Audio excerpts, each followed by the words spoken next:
Meanwhile, state lawmakers at the General Assembly are racing against the clock to reach an agreement on a new budget deal. A continuing resolution is set to expire next Friday. WNCN's political reporter Bo Minnick is live in the studio with a look at the potential impact. Bo. Sharon and Sean, first off, Republicans tell us they are optimistic that a deal will get done in a timely manner. But should this go into the start of traditional calendar school administrators say they need to have a firm number on that budget.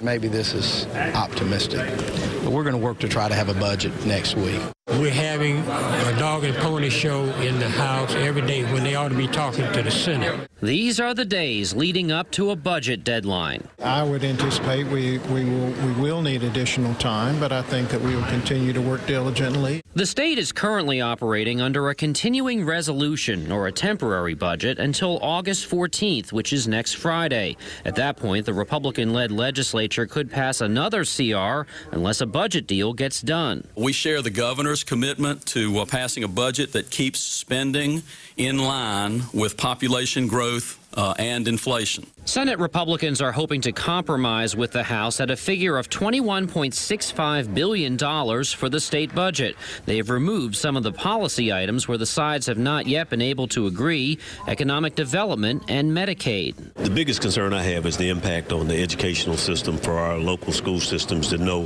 what kind of funding they're going to have for teachers and teachers' assistants. House Minority Leader Larry Hall says even though the deadline can be extended, traditional calendar schools still are starting soon, and that deadline won't change. It's an important deadline because they have to hire staff and they have to hire teacher assistants.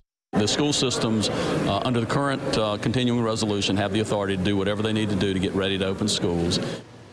And Representative Dollar says money was added to cover enrollment growth at schools. Wake County School Superintendent Jim Merrill spoke before a House committee last week, and he said decisions have to be made, and the district cannot unspend money once the final budget is in place. Sharon? All right, Bo, thank you.